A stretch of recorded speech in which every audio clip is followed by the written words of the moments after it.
Where do babies come from? Indonesian woman has a new theory. A young Indonesian woman has become a national punchline after confidently claiming in an April 14th Facebook post that a woman can become pregnant simply by swimming in the same body of water as a man.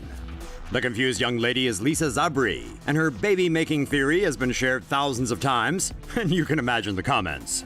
Let's just pause for a moment. Liza explains that fertile women should be careful if planning to take a dip if the pool contains men, because sperm present in the water, presumably oozed from the men, can swim a great distance and penetrate a woman via pores in her skin. This, ladies and gentlemen, is how one can get pregnant without having sex. It might sound hilarious, but this idea didn't come from nowhere. Liza says she learned it from her teacher in a religious study class. And needless to say, that teacher probably never studied biology. Just 3 days after her post went viral, an embarrassed Liza admitted she got her facts wrong, and to her credit, posted a public apology. All in all, it would seem Indonesia's youth are in dire need of some proper sex ed programs. Say no to safe spaces on YouTube. Support TomoNews at patreon.com/TomoNews. Here's some more videos on the wonders of reproduction, and none of them happen in a swimming pool.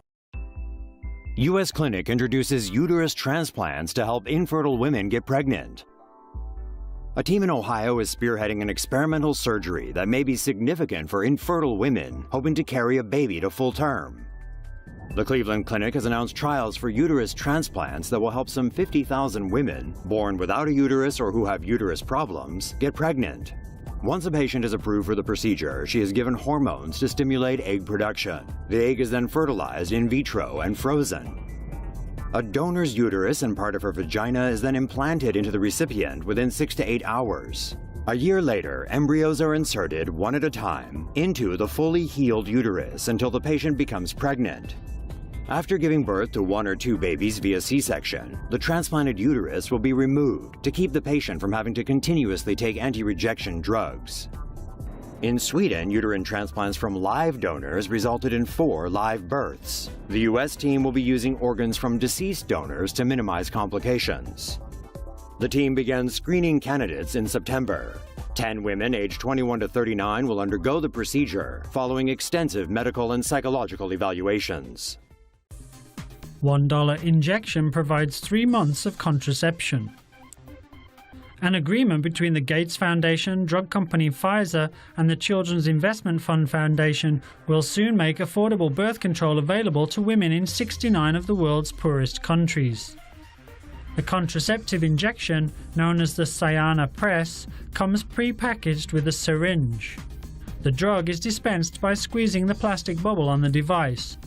The shot can be administered to the arm without extensive medical training. The shot contains a dose of synthetic progesterone that is absorbed and suppresses ovulation for a period of 3 months. Burkina Faso is the first country to begin the Sayana Press pilot program launched by an organization known as PATH. Niger, Senegal, and Uganda are next in line. Underage girl gives birth, 19-year-old boyfriend charged with rape.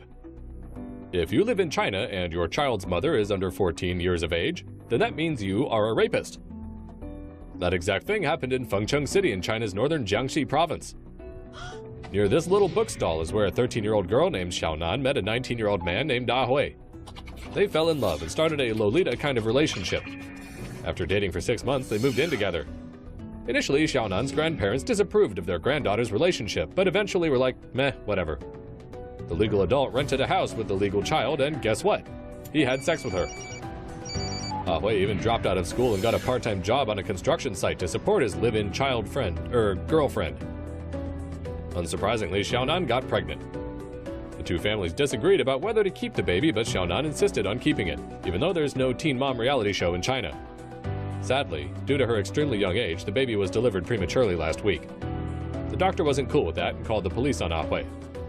Like Humbert, Ah Hui declared his undying love for Xiaonan, but the police still arrested him and charged him with sexually assaulting a child under 14 years old. The baby is underweight and remains in the ICU. I love him! Xiaonan blames herself for letting Ah Hui get arrested and left the hospital 2 days after giving birth because she couldn't afford the bills. Because she's 13. The end. Say no to safe spaces on YouTube. Support TomoNews at patreon.com/TomoNews. Woman carries calcified fetus for 37 years. A 60-year-old Indonesian woman has made headlines after discovering she'd been carrying a calcified fetus for an incredible 37 years. The result of an ectopic pregnancy, the fetus had died after developing outside the womb before becoming a rock-hard mass. Surgeons at a hospital in Jambi, Sumatra, operated for more than 2.5 hours to remove it. An ectopic pregnancy occurs when a fertilized ovum attaches and develops outside the uterus. The fetus almost never survives. In this case, the starved fetus died and, too large to be reabsorbed, resulted in a lithopedion, also known as a stone baby.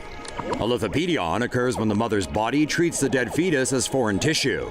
The immune system calcifies the mass to prevent infection.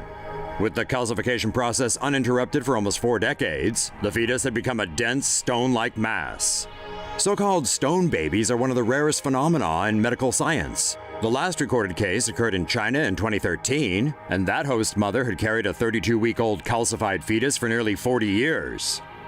In the past 400 years, only around 300 lithopedion cases have been recorded globally. The specimen in Jambi will be kept for research.